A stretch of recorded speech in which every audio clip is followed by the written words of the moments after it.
ভাই রে, আমার আপনার প্রিয় নেতা, প্রিয় অভিভাবক আমতারেক দলের নির্বাচন প্রচারণার জন্য যেখানে যাচ্ছেন সেখানে খাচ্ছেন। এটা কোনোভাবেই মেনে নিতে পারছি না। আমি এর তীব্র নিন্দা ও প্রতিবাদ জানাচ্ছি। একজন মানুষ দেশের কথা চিন্তা করতে করতে মোটা হয়ে যাচ্ছে, আর আপনারা কিনা ওনাকে সাধুচলিত ভাষায় কবিতা শোনাচ্ছেন। এটা তো কোনোভাবেই মেনে নেওয়া যায় না। আমি মানছি উনি বিশিষ্ট তেল ব্যবসায়ী, নেতাকর্মীদের প্রচুর তেল মারেন, উনার কারণে বাজারে তেলের দাম লিটার 5 টাকা বেড়ে গেছে। কিন্তু তারপরেও উনাকে এইভাবে খাঁটি বাংলা ভাষায় কবিতা শোনানো উচিত না। সেদিন এক ভিডিওতে দেখলাম আমতারেক নিজ হাতে এক আপামনিকে তার দলের পোস্টার দিতে চেয়েছিলেন।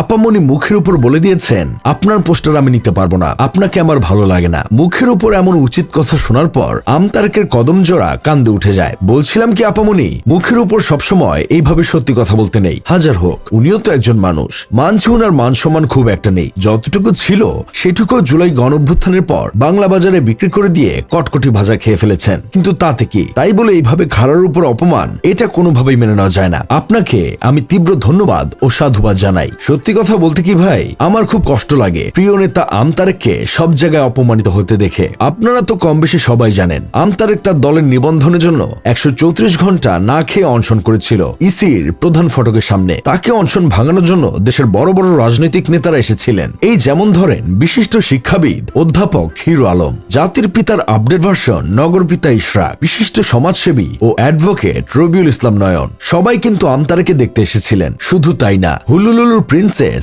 বেহায়াতুল লাইলাও এসেছিল আমতারেকের অনশন ভাঙাতে। অবশেষে উনি ডাব খেয়ে অনশন ভাঙেন। আম না খেয়ে ডাব খেয়ে কেন অনশন ভাঙলো, এটা নিয়েও পাবলিক প্রশ্ন তুলেছিল প্রিয় নেতার বিরুদ্ধে। এইসব নিয়ে আমার প্রিয় নেতা, প্রিয় অভিভাবক কখনো মন খারাপ করেন না, হাসি মুখে সব মেনে নেন। কিন্তু কষ্টের বিষয় হলো উনি যে 134 ঘন্টা না খেয়েছিলেন, পাবলিক সেটা বিশ্বাস করে না। নির্বাচনী প্রচারণার জন্য আমতারেক যখন মানুষের কাছে যান, তখন মানুষ উনাকে প্রশ্ন করে, আপনি 134 ঘন্টা না খেয়েছিলেন, অথচ আপনার শরীর তো ঠিক আছে, মাশাআল্লাহ। যদিও নেতা এই প্রশ্নের সঠিক জবাব দিয়েছেন। উনি বলেছেন আগে দৌড়ানি খেতেন, তাই শরীর স্বাস্থ্য ঠিক ছিল, এখন দৌড়ানি খান না, তাই মোটা হয়ে গেছেন। এখন প্রশ্ন হলো, যে মানুষটা জুলাই আন্দোলনের সময় কথা বলেছেন, রাস্তায় নেমেছিলেন, সেই মানুষকে সবাই কেন এত কবিতা শোনায়? ফাপুরবাজ টিভির সিনিয়র সাংঘাতিক আবুল বিন কাশেমের তথ্য মতে এর মূল কারণ হলো মাত্রাতিরিক্ত তেলবাজি আর মানবতার আম্মুর পক্ষে কথা বলা। এক ভিডিওতে দেখা যায় আমতারেক বলছেন, আওয়ামী লীগের ভোট যেহেতু বৈধ,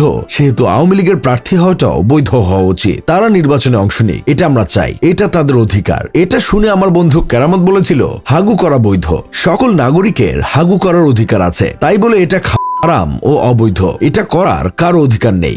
যাই হোক, শেষমেশ আমি গোলাম হোসেন একটা কাজের কথা কই। তারেক রহমান ওরফে আমতারেককে নিয়ে আমরা যত ট্রলি করি না কেন, একটা বিষয় অস্বীকার করা যায় না, আওয়ামী লীগের শাসনামলে যখন বেশিরভাগ মানুষ নীরব ছিল, তখন তিনি বিভিন্ন সময়ে প্রকাশ্যে কথা বলেছেন। জুলাই আন্দোলনের সময়ও তার একটি ভূমিকা ছিল। তবে গত কয়েক মাসে কিছু বিতর্কিত মন্তব্যের কারণে এখন তিনি সমালোচনা ও ট্রলের কেন্দ্রে পরিণত হয়েছেন।